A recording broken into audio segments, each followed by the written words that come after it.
Hi ಪ್ರಿಯ ವೀಕ್ಷಕರೇ, ಬೀರುವಿನಲ್ಲಿ ಈ 5 ವಸ್ತುಗಳನ್ನ ಇಟ್ಕೊಳ್ಳಿ ಸ್ನೇಹಿತರೆ. ಖಂಡಿತವಾಗಿಯೂ ನಿಮಗೆ ಹಣದ ಸಮಸ್ಯೆ ಅನ್ನೋದು ಜೀವನದಲ್ಲಿ ಇರೋದಿಲ್ಲ. ವಿಪರೀತವಾದಂತಹ ಧನ ಪ್ರಾಪ್ತಿ ಯೋಗ ನಿಮ್ಮದಾಗುತ್ತೆ. ಬೀರುವಿನಲ್ಲಿ ಹಣ ಯಾವತ್ತೂ ಕೂಡ ಖಾಲಿ ಆಗೋದಿಲ್ಲ. ಹೆಚ್ಚು ಹೆಚ್ಚು ಹಣ ಸೇರ್ತಾನೆ ಹೋಗುತ್ತೆ. ಈ 5 ಪದಾರ್ಥಗಳನ್ನ ತಪ್ಪದೆ ಇಟ್ಕೊಳ್ಳಿ. ಈ ಪದಾರ್ಥಗಳನ್ನ ನೀವು ಇಡೋದಕ್ಕೆ ಮುಂಚೆ ಲಕ್ಷ್ಮೀ ದೇವಿಗೆ ಪ್ರತ್ಯೇಕವಾಗಿ ಪೂಜೆಯನ್ನ ಮಾಡಿದ ನಂತರವಷ್ಟೇ ನೀವು ಈ ಒಂದು ಪದಾರ್ಥವನ್ನ ನಿಮ್ಮ ಬೀರುವಿನಲ್ಲಿ ಇಟ್ಕೊಳ್ಳಿ. ಅದಕ್ಕೆ ಒಂದು ರೀತಿ ಶಕ್ತಿಯನ್ನ ತುಂಬುವಂತದ್ದು ಅಂತಾನೆ ಹೇಳಲಾಗುತ್ತೆ. ಹಾಗಿದ್ರೆ ಈ 5 ಪದಾರ್ಥಗಳು ಯಾವುವು ಅನ್ನೋದನ್ನ ಇವತ್ತಿನ ವಿಡಿಯೋದಲ್ಲಿ ಸಂಪೂರ್ಣವಾಗಿ ತಿಳಿದುಕೊಳ್ಳೋಣ. ವಿಡಿಯೋವನ್ನ ಪೂರ್ತಿಯಾಗಿ ನೋಡಿ, ಆವಾಗ್ಲೇ ನಿಮ್ಗೆ ಅರ್ಥ ಆಗೋದು.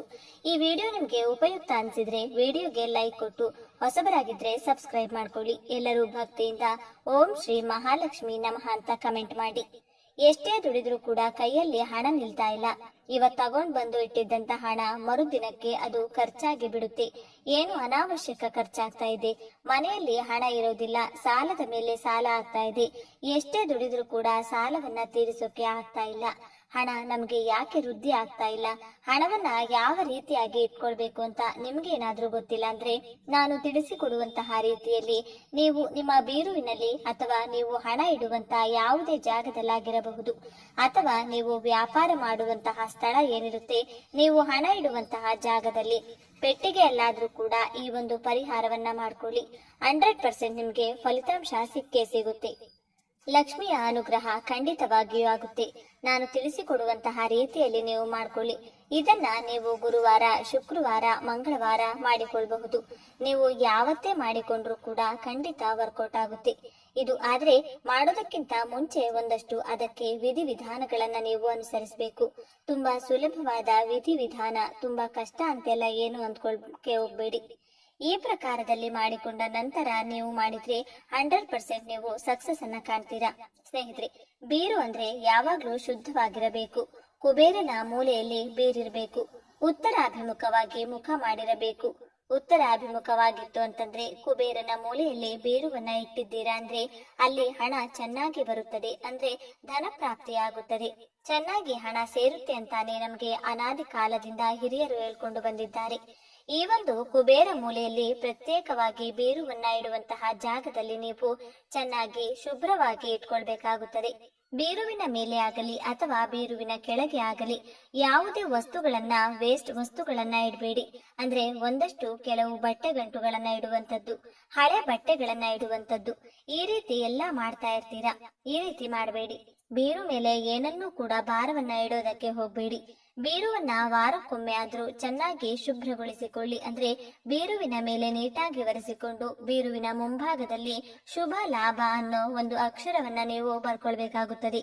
ಬೀರುವಿನ ಒಳಗೆ ನೀವು ಅಂದ್ರೆ ಹಣ ಇಡುವಂತಹ ಲಾಕರ್ ಅಲ್ಲೂ ಕೂಡ ಸ್ವಸ್ತಿಕ್ ಚಿಹ್ನೆಯನ್ನ ನೀವು ಬರೆದುಕೊಳ್ಳಿ.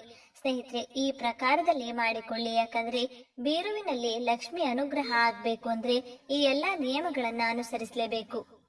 ಒಂದ್ ರೀತಿಯಲ್ಲಿ ಬೀರುವಿನ ಒಳಗೆ ಬಟ್ಟೆ ಜೋಡಿಸ್ತಿರಲ್ಲ, ಬಟ್ಟೆಗಳು ಅಷ್ಟೇನೆ ಮೈಲಿಗೆ ಇರುವಂತಹ ಬಟ್ಟೆಗಳನ್ನ ಇಡ್ಬೇಡಿ.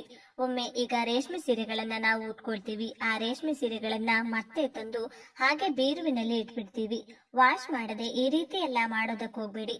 ಬೀರುವಿನಲ್ಲಿ ಯಾವಾಗ್ಲೂ ಅಷ್ಟೇನೆ ಶುಭ್ರವಾಗಿರುವಂತಹ ಬಟ್ಟೆಗಳನ್ನ, ಮಡಿ ಬಟ್ಟೆಗಳನ್ನ ಇಟ್ಕೊಳ್ಬೇಕು. ಬೀರುವಿನ ಒಳಗಡೆ ಸುಗಂಧ ಭರಿತವಾಗಿರ್ಬೇಕು. ಬೀರುವಿನ ಒಳಗಡೆ ಒಳ್ಳೆ ಸ್ಮೆಲ್ ಇತ್ತು ಅಂತಂದ್ರೆ, ಯಾಕಂದ್ರೆ ಆ ಸ್ಮೆಲ್ ಅನ್ನೋದು ಲಕ್ಷ್ಮೀ ದೇವಿಗೆ ಬಹಳ ಇಷ್ಟ. ಸುಗಂಧ ಭರಿತವಾದ ಸುವಾಸನೆ ಇತ್ತು ಅಂದ್ರೆ ಲಕ್ಷ್ಮಿಯ ಅನುಗ್ರಹ ಆಗುತ್ತೆ ಅಂತಾನೆ ಹೇಳ್ಬೋದು. ಹಾಗಾಗಿ ಬೀರುವಿನ ಒಳಗಡೆ ಯಾವುದಾದರೂ ಸುಗಂಧ ಭರಿತ ಸೆಂಟ್ ಇರುತ್ತಲ್ವಾ, ಅದನ್ನ ಹಾಕಿ ಇಟ್ಕೊಳ್ಳಿ. ಹಾಗೆ ಬೀರುವಿನ ಹಣ ಇಡುವಂತಹ ಜಾಗದಲ್ಲೂ ಅಷ್ಟೇ ಖಾಲಿ ಇರುವಂತಹ ಒಡವೆ ಡಬ್ಬಗಳಲ್ಲಿ ಖಾಲಿ ಇರುವಂತಹ ಪರ್ಸ್ಗಳನ್ನ ಇಟ್ಕೊಳ್ಳೋದಕ್ಕೆ ಹೋಗ್ಬೇಡಿ. ನೀವು ಹಣ ಇಡುವ ಜಾಗದಲ್ಲಿ ಖಾಲಿಯಾಗಿ ಇಡೋದು ಅದು ನೆಗೆಟಿವಿಟಿಯನ್ನ ಸೂಚಿಸುತ್ತದೆ. ಇನ್ನ ಕೂಡ ಇದ್ದಿದ್ದ ಹಣನೂ ಕೂಡ ಖಾಲಿಯಾಗುತ್ತದೆ. ಅದರಲ್ಲಿ ಜುವೆಲ್ರಿ ಇಲ್ಲ ಅಂದ್ರೆ ಆ ಬಾಕ್ಸ್ ನ ತೆಗೆದು ಹೊರಗಡೆ ಇಡಿ. ಜುವೆಲ್ರಿ ಇತ್ತು ಅಂದ್ರೆ ಮಾತ್ರ ಒಳಗಡೆ ಇಟ್ಕೊಳ್ಳಿ. ಹಾಗೆ ಪರ್ಸ್ಗಳನ್ನ ಅಷ್ಟೇ ಸ್ನೇಹಿತರೆ, ಪರ್ಸ್ಗಳನ್ನ ಅಷ್ಟೇ ಖಾಲಿ ಬಿಡಬೇಡಿ. ಖಾಲಿ ಇರೋ ಪರ್ಸನ್ನ ಇಡಬೇಕು. ಜಾಸ್ತಿ ಪರ್ಸ್ ಇದ್ರೆ ಅಂದ್ರೆ ಅದನ್ನ ಕೂಡ ನೀವು ಹೊರಗಡೆ ತೆಗೆದಿಟ್ಕೊಳ್ಳಿ. ದುಡ್ಡು 1 ರೂಪಾಯಿ ಆಗ್ಲಿ, 100 ರೂಪಾಯಿ ಆಗ್ಲಿ, 20 ರೂಪಾಯಿ ಆಗ್ಲಿ ನೀವು ಪರ್ಸ್ಗಳಲ್ಲಿ ಹಣವನ್ನ ಇಡಿ. ಖಂಡಿತ ಇದು ಶುಭಪ್ರಾಯದಾಯಕ. ಇವೆಲ್ಲವನ್ನ ನೀವು ಪಾಲಿಸಬೇಕಾಗುತ್ತೆ. ಇವೆಲ್ಲ ಪಾಲಿಸಿದ್ರೆ ಅಂದ್ರೆ ಖಂಡಿತ ನಿಮ್ಗೆ ಹಣ ಹೆಚ್ಚು ಹೆಚ್ಚು ಸೇರ್ತಾನೆ ಹೋಗುತ್ತೆ. ಇನ್ನು ಹಣ ಅಧಿಕವಾಗಿ ಸೇರಬೇಕು, ಹಣ ಅನಾವಶ್ಯಕವಾಗಿ ಖರ್ಚಾಗಬಾರದು.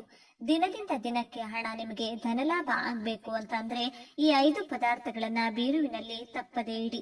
ಈ 5 ಪದಾರ್ಥಗಳು ಯಾವುವು ಅಂದ್ರೆ ಮುಖ್ಯವಾಗಿ ಕವಡೆಗಳು. ಸ್ನೇಹಿತರೆ, ಹಳದಿ ಬಣ್ಣದ ಕವಡೆ 5 ಕವಡೆಯನ್ನ ತೆಗೆದುಕೊಳ್ಳಿ, ಅಂದ್ರೆ ಖಂಡಿತ ಶುಭ. 5 ಕವಡೆಯನ್ನ ತೆಗೆದುಕೊಳ್ಳಿ. ಹಾಗೇನೆ 5 ಗೋಮತಿ ಚಕ್ರ, 5 ಕವಡೆ, 5 ಗೋಮತಿ ಚಕ್ರ, ಹಾಗೇನೆ 5 ಗುಲಗಂಜಿ, ಹಾಗೇನೆ 5 ತಾವರೆ ಬೀಜ ಹಾಗೂ 1 ರೂಪಾಯಿದು 5 ನಾಣ್ಯ. ಇಷ್ಟನ್ನ ತೆಗೆದುಕೊಳ್ಳಿ. 1 ರೂಪಾಯಿದು 5 ನಾಣ್ಯವನ್ನ ತೆಗೆದುಕೊಳ್ಳಿ. ಇಷ್ಟನ್ನ ತೆಗೆದುಕೊಂಡು ಈ 5 ವಸ್ತುಗಳನ್ನ ಇದನ್ನ ನೀವು ಚೆನ್ನಾಗಿ ವಾಶ್ ಮಾಡಿ, ನೀರಿನಲ್ಲಿ ವಾಶ್ ಮಾಡಿ, ಹಾಲಿನಲ್ಲಿ ಇದನ್ನ ತೊಳೆದು, ಆ ನಂತರವಾಗಿ ಮತ್ತೆ ನೀರಿನಲ್ಲಿ ತೊಳೆದು ಇದನ್ನ ಒಂದು ಗಾಜಿನ ಬಟ್ಲಲ್ಲೋ ಅಥವಾ ಯಾವುದಾದ್ರೂ ಒಂದು ಪ್ಲೇಟ್ ಮೇಲೆ ಇಟ್ಕೊಳ್ಳಿ. ಚೆನ್ನಾಗಿ ಆರಿದ ಮೇಲೆ ಒಂದು ಕೆಂಪು ಬಣ್ಣದ ಬಟ್ಟೆಯನ್ನ ತೆಗೆದುಕೊಳ್ಳಿ. ಕೆಂಪು ಬಣ್ಣದ ಬಟ್ಟೆ, ಅದು ಕೂಡ ಒಂದು ಚೌಕಾಕಾರವಾಗಿರ್ಬೇಕು. ಅದನ್ನ ಶುಭ್ರವಾಗಿಟ್ಕೊಂಡು ಚೆನ್ನಾಗಿ ಒಣಗಿರೋ ಬಟ್ಟೆಯನ್ನ ಉಪಯೋಗಿಸಿಕೊಳ್ಬೇಕು. ಸ್ವಲ್ಪ ಹಸಿ ತೇವ ಇರುವಂತದ್ದನ್ನ ಉಪಯೋಗಿಸಬೇಡಿ. ಹಾಗೆ ಹಳೆ ಬಟ್ಟೆಯನ್ನ ಉಪಯೋಗಿಸಬೇಡಿ, ಹೊಸ ಬಟ್ಟೆಯಿಂದ ಮಾಡ್ಕೊಳ್ಳಿ. ಈ ಬಟ್ಟೆಯನ್ನ ಲಕ್ಷ್ಮೀ ದೇವಿಯ ಪಾದದ ಕೆಳಗೆ ಫೋಟೋವನ್ನ ಇಟ್ಟು ಇಲ್ಲಿ ಶುಭ್ರ ಮಾಡಿ ಎಲ್ಲ ಒಣಗಿಸಿ ಏನಿಟ್ಟಿದ್ದೀರಾ ಹಾಲಿಂದ ಎಲ್ಲ ತೊಳೆದು 5 ಪದಾರ್ಥಗಳನ್ನ ಆ ಒಂದು ಕೆಂಪು ಬಟ್ಟೆಯ ಮೇಲೆ ಇಟ್ಬಿಟ್ಟು ಅದಕ್ಕೆ ಸ್ವಲ್ಪ ಅರಿಶಿನ ಕುಂಕುಮವನ್ನ ಹಾಕಿ, ಸ್ವಲ್ಪ ಅಕ್ಷತೆಯನ್ನ ಹಾಕಿ, ಯಾವುದಾದ್ರೂ ಒಂದು ಸ್ವಲ್ಪ ಸುಗಂಧ ದ್ರವ್ಯವನ್ನ ಹಾಕಿ, ಅಂದ್ರೆ ಗಂಧದ ಎಣ್ಣೆ ಆಗಿರ್ಬೋದು ಅಥವಾ ಪಚ್ಚೆ ಕರ್ಪೂರದ ಪುಡಿಯನ್ನ ಕೂಡ ಪ್ರೋಕ್ಷಣೆ ಮಾಡ್ಕೊಳ್ಬಹುದು. ಇದು ಕೂಡ ಲಕ್ಷ್ಮಿಯನ್ನ ಆಕರ್ಷಿಸುತ್ತದೆ. ಇದು ಯಾವುದು ಇಲ್ಲ ಅಂತಂದ್ರೆ ಗಂಧದ ಪುಡಿ ಇದ್ರೂ ಕೂಡ ಅದನ್ನ ಕೂಡ ನೀವು ಹಾಕೊಳ್ಬಹುದು.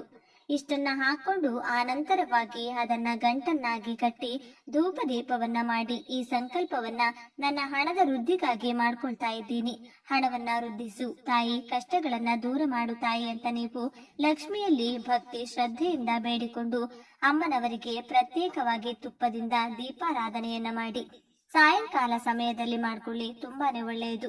ಇಲ್ಲ ಬ್ರಾಹ್ಮಿ ಮುಹೂರ್ತದಲ್ಲಿ ಬೆಳಿಗ್ಗೆ 5:30 ಒಳಗಡೆ ನೀವು ಇದನ್ನ ಮಾಡ್ಕೊಳ್ಬಹುದು. 3:30-4 ಗಂಟೆಯಿಂದ 5:30 ಒಳಗೆ ನೀವು ಮಾಡ್ಕೊಳ್ಬಹುದು. ಆಗ್ಲಿಲ್ಲ ಅಂದ್ರೆ ಸಾಯಂಕಾಲ ಗೋಧೂಳಿ ಸಮಯ ಅಂದ್ರೆ 5:15ರಿಂದ 6 ಗಂಟೆಯ ಒಳಗಡೆ ಇದನ್ನ ಮಾಡ್ಕೊಳ್ಳಿ. ಅದ್ಭುತವಾಗಿ ನಿಮಗೆ ಕೆಲಸ ಮಾಡುತ್ತದೆ. ವಿಪರೀತ ಧನ ಪ್ರಾಪ್ತಿಯಾಗುತ್ತದೆ. ಈ ಗಂಟನ್ನ ನೀವು ಹಣ ಇಡುವಂತಹ ಜಾಗದಲ್ಲಿ ಇಟ್ಕೊಳ್ಳಿ. ನೀವು ಗಲ್ಲಪೆಟ್ಟಿಗೆ ಎಲ್ಲಾದ್ರೂ ಇಟ್ಕೊಳ್ಬಹುದು, ಬೇರುವಿನ ತಿಜೋರಿಯಲ್ಲಿ ಅಂದ್ರೆ ನೀವು ಹಣ ಇಡುವಂತಹ ಜಾಗದಲ್ಲೇ ಇಟ್ಟು ಅದನ್ನ ಆ ಗಂಟನ್ನ ನೀವು ಹಣದ ಮೇಲೆ ಇಡಬೇಕಾಗುತ್ತದೆ. ಹಣ ಕೆಳಗಡೆ ಇಟ್ಟು ಹಣದ ಮೇಲೆ ಗಂಟನ್ನ ಇಡ್ತಾ ಬನ್ನಿ. ಖಂಡಿತ ಇದನ್ನ ನೀವು ಫಾಲೋ ಮಾಡಿ. 100% ನಿಮ್ಮ ಮನೆಯಲ್ಲಿ ಹಣಕಾಸಿನ ಸಮಸ್ಯೆ ಅನ್ನೋದೇ ಬರೋದಿಲ್ಲ.